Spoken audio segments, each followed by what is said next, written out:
The 1990s were a wonderful time for most of us. They were a simpler time and also a very optimistic time, you know? The internet was going to bring us all together.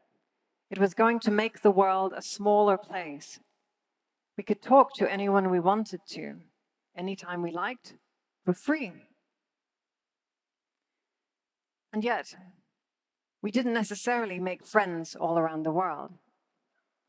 We begin to discover that sometimes the more that we know about people, sometimes the less that we like them. You may see your neighbor in the street and you smile and you tip your hat and you say hello. But then you see a post or something that they've liked on social media and you recognize that that sense of kinship that you felt may not necessarily be as strong as it was. In Italian, there is a wonderful proverb: La troppa confidenza fa perdere la viveranza, right?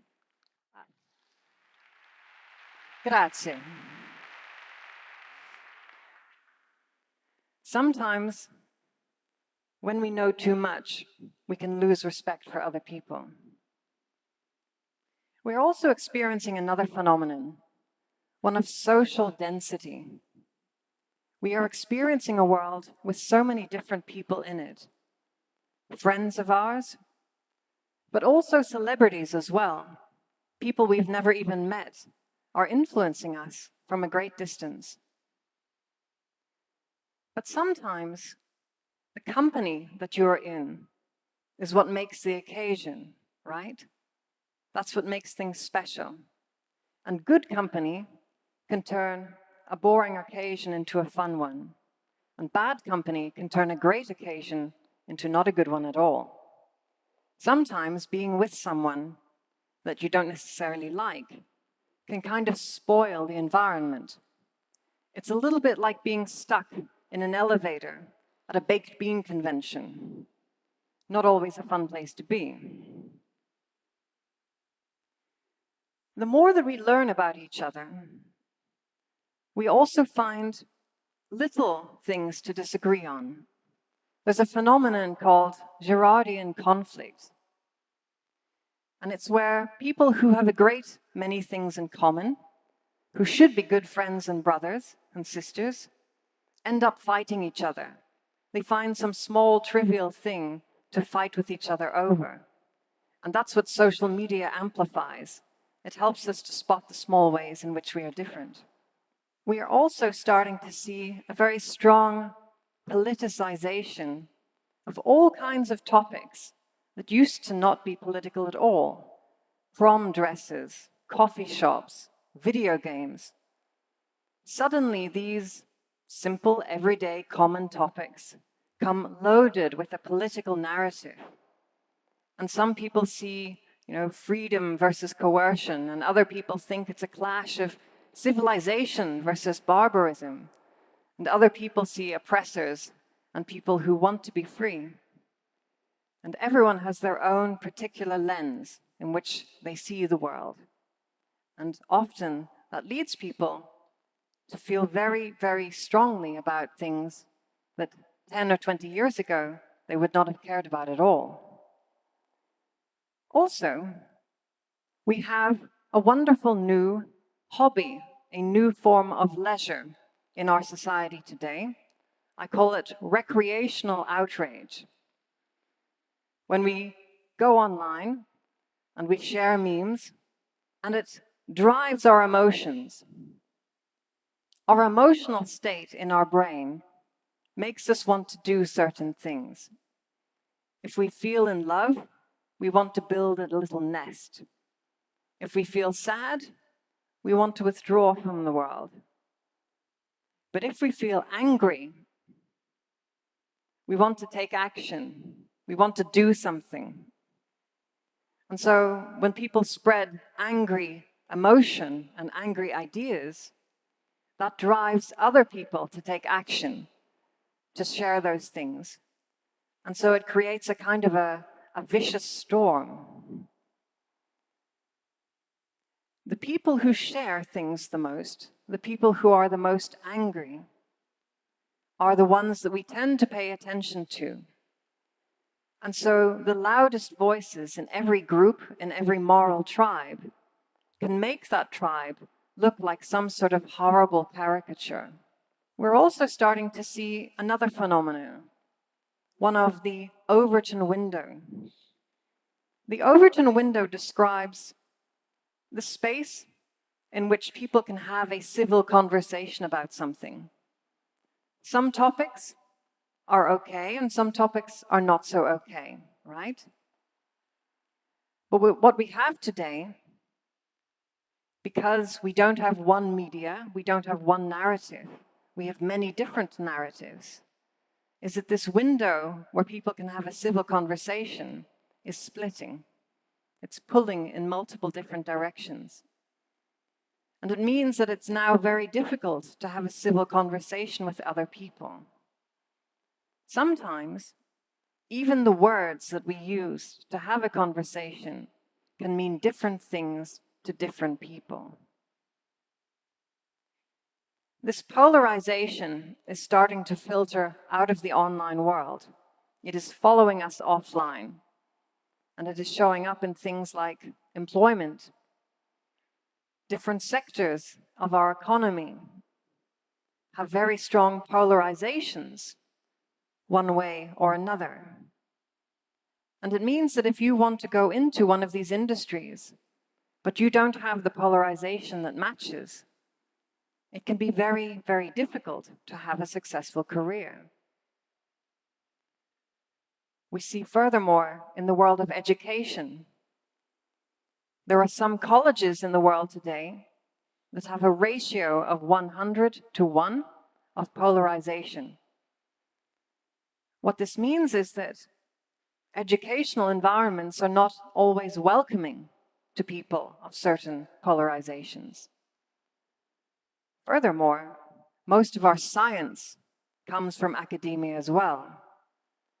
And public trust in academia and public trust in science is likely to be weakened if polarization continues to be as strong as it is. Over the years, in different parts of this world, nations have decided that certain personal characteristics are not cool to discriminate on.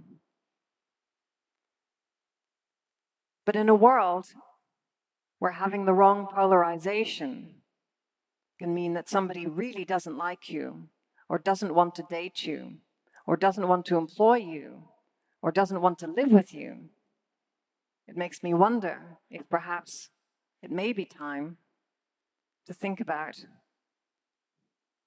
protecting political affiliation from discrimination as well. And I'm sure many of you are thinking, but surely this is something you can choose. Not necessarily. Research is teaching us that perhaps 40% of the strength of our political affiliations are due to our genes. And one of the strongest predictors of a successful marriage is sharing the same political values as your spouse. So these things continue through the generations. I want to share something with you. For me, this is a little bit personal.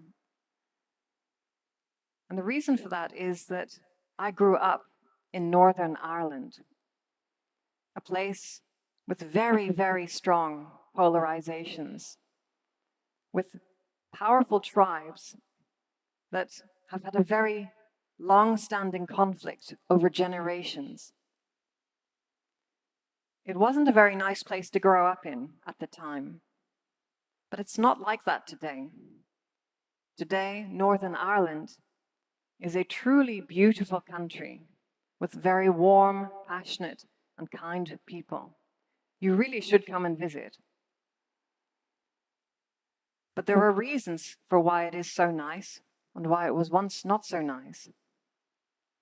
About 20 years ago, we had an agreement. We came together as a little nation and we decided to put limits on how far the conflict could spread. As a nation, we decided that it wasn't fair for some people to be locked out of certain companies or certain professions or certain educational opportunities or certain housing opportunities just because of their political affiliation. I believe that perhaps something like the agreement that changed Northern Ireland for the better so much might be very useful for the culture war that we have today. Perhaps we need something like a Geneva Conventions for the culture war to help digital civilians and refugees, the family and friends of people afflicted by political violence, to be safer, to contain conflict and preserve the innocent.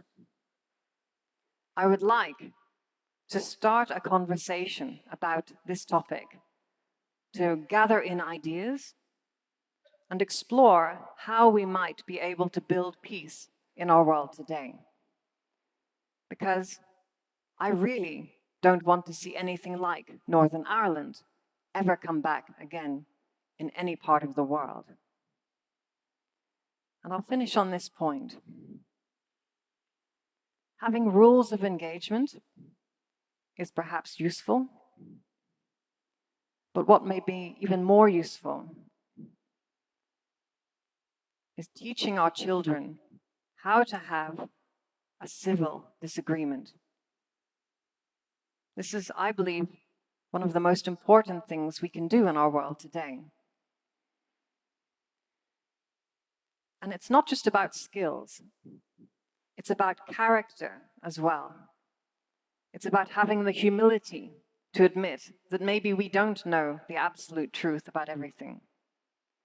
Having the courage to update and change our beliefs if new evidence comes to mind. And also about having the compassion to see our foe as another human being who's just trying to understand the world the same way that we are.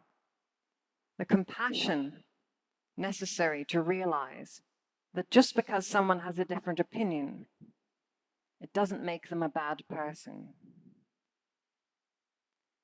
I would like to paraphrase the Reverend Dr. Martin Luther King. The means we use must be as pure as the ends we seek. Thank you.